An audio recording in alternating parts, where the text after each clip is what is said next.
김관진 전 국방부 장관에 이어 임관빈 전 정책실장까지 두 석방됐습니다. 사람이 풀려났다고 해서 죄가 사라지는 것은 아닙니다. 철저한 수사만. 민주당의 안민석, 송영길, 박범계, 판사적 회몰이 공의병 3인방으로 규정합니다.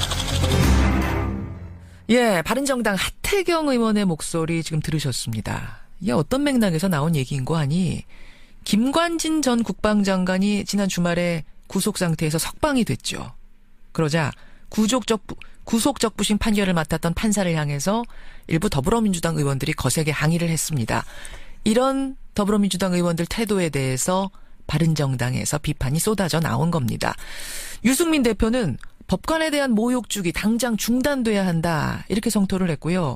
하태경 최고위원은 방금 전에 들으신 것처럼 석방 결정 비판한 송영길, 안민석, 박범계 의원을 향해 적폐몰이 홍위병 3인방이다. 이렇게까지 규정을 했습니다. 자, 적폐몰이 홍위병 3인방이라고 지목이 된 그 3명의 의원 가운데 한 분 이야기를 직접 좀 들어보죠. 더불어민주당 송영길 의원 연결이 돼 있습니다. 송 의원님 안녕하세요.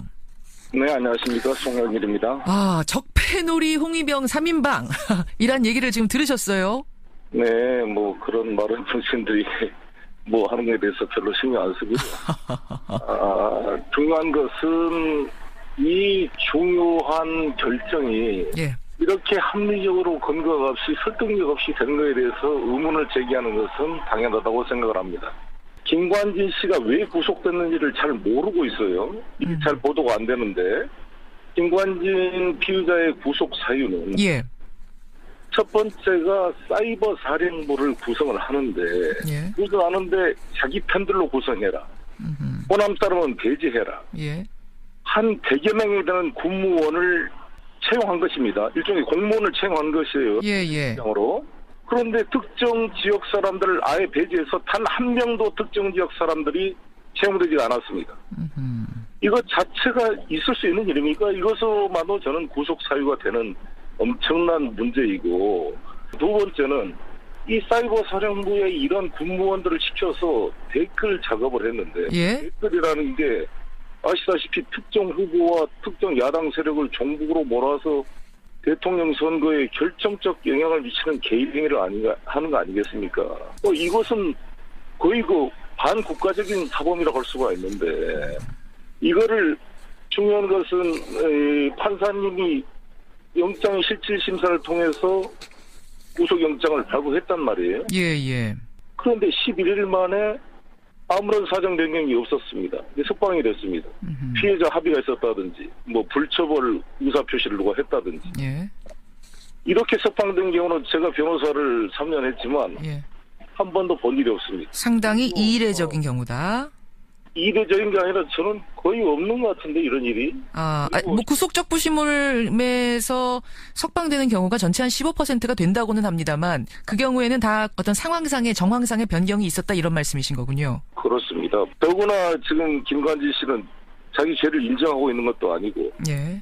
그 죄를 지금 부인하고 있잖아요. 그렇죠. 그리고 이게 단독 범행이 아니잖아요. 수많은 공범이 있잖아요. 예. 그리고 그 공범도 공동 정범이 아니라 밑에 하위 종범들이 지금 구속돼 있는 거 아니겠습니까? 예. 그것을 총지휘할 위치에 있는 국방부 장관이었던 사람을 석방시키면 이것은 완전히 모든 법질적 부정을 하는 것이 아닌가. 그런 의미에서 이 신광열 판사의 이번 판결에 대해 비판한 거다라는 말씀이세요. 근데 이제 반대하는 측에서는 구속에서 석방시켜준다는 것이 무죄를 의미하는 것도 아닌데 증거인멸의 우려가 없고 도주의 혐의가 없기 때문에 이 적부심에서 어떤 타당한 근거에 의해서 판사가 판결을 내린 건데 이런 식으로 여론몰이를 하는 것은 삼권 분립을 저해하는 것 아니냐. 사법부 어떤 법치주의의 근간을 흔드는 것 아니냐. 사법부의 독립이라는 것이 판사가 임의로 자의적으로 헌법과 법률의 정신에 어긋나게 판결해라는 것은 아니잖아요. 예. 삼권 분립이라는 것은 서로 분립되되 서로 견제하고 비판해서 균형을 이뤄서 국민의 기본권이 침해되지 않도록 해라는 것입니다. 예. 남용과 독선을 용납해라는 건 아니기 때문에 지적할 필요가 있다고 생각합니다.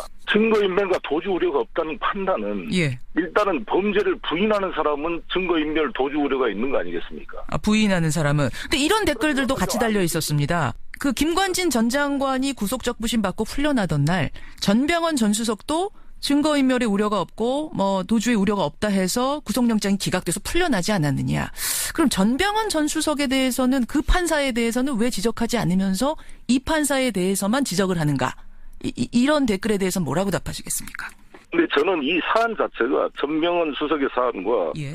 이 사안 자체가 전혀 질적으로 차원이 다른 문제라고 생각하기 때문에 이것을 먼저 지적했던 것입니다. 아, 질적으로 다른 차원이다. 범죄의 차원이 다르다 이런 말씀이신가요?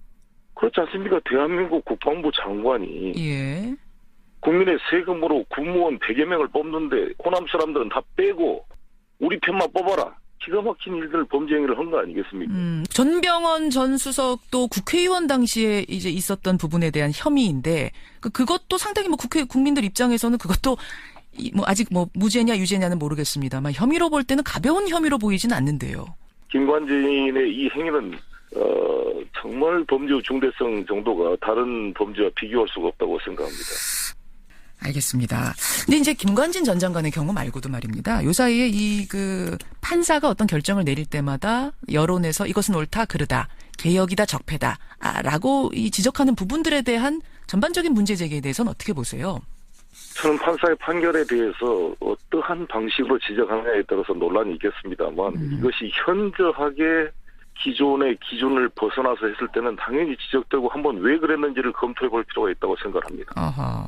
우리의 지적을 떠나서 영장실질심사를 한 판사를 부정한 거 아니겠습니까? 앞에 영장을 담당한 판사가 11일 만에 당신의 생각은 틀렸다고 일종의 공개적으로 판단을 부정하는 행위를 하는 것인데 이것은 이례적인 것뿐만 아니라 좀 합리적으로 설명이 필요하지 않겠습니까? 그것에 대해서는 한 번쯤 물어볼 수는 있는 것 아니냐 이런 말씀. 근데 그 도가 좀 지나친 것 아니냐라는 지금 지적이 나오는 것 같습니다. 그러니까 그 판사의 고향이 어디고 이름이 어디고 학교가 어디고 뭐 이런 것까지 신상털기를 하는 것 아니냐. 이 사법부를 너무 위축시키는 것 아니냐. 아마 이 부분에 대한 지적 같습니다. 예를 들어서 지금 진보적인 판결을 한 판사들 지난번 강기갑 전 의원이요? 의원의 예. 판결을 무죄 판결한 판사를 비롯해서 예.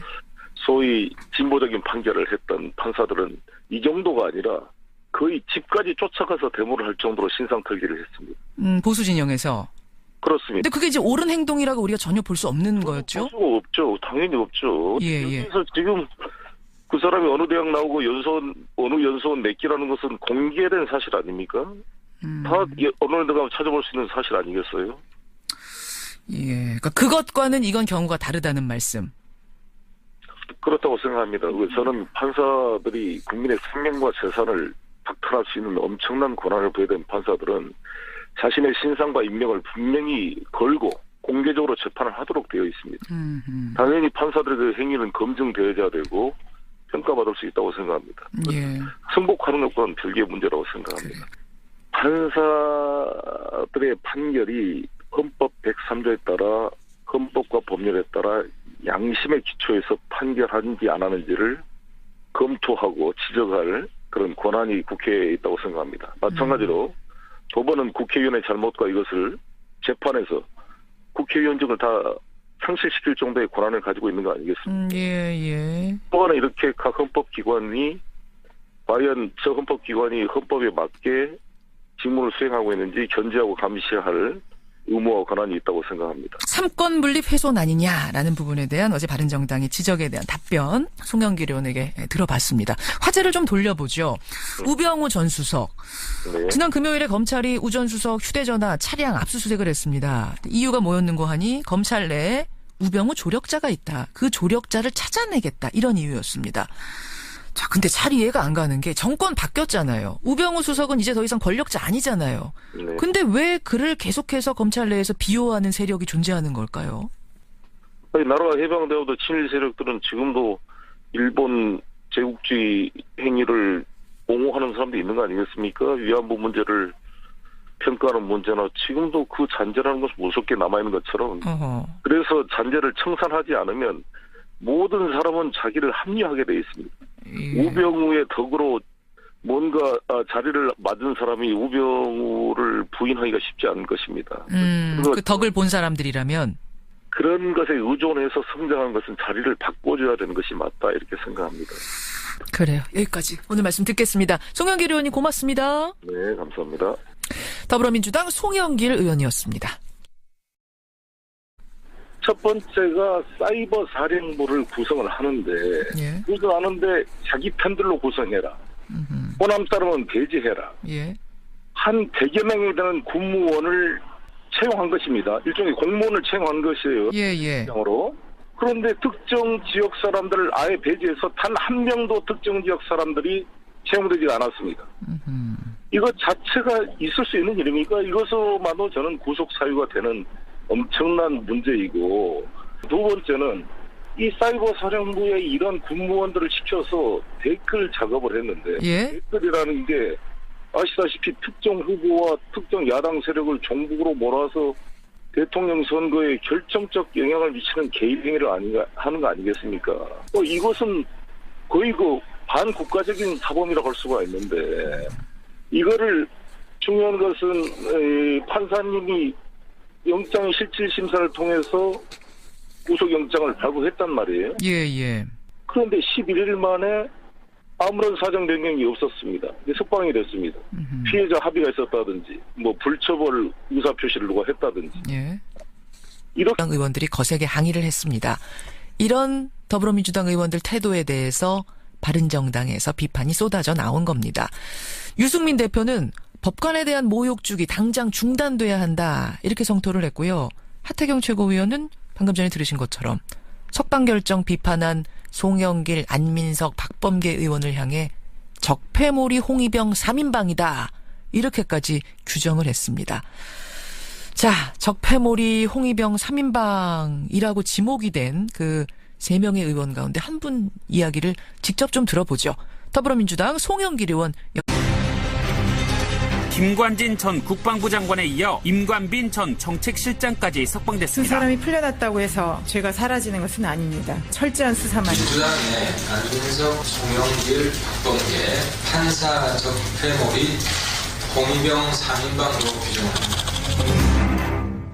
예, 바른정당 하태경 의원의 목소리 지금 들으셨습니다. 이게 어떤 맥락에서 나온 얘기인고 하니 김관진 전 국방장관이 지난 주말에 구속 상태에서 석방이 됐죠.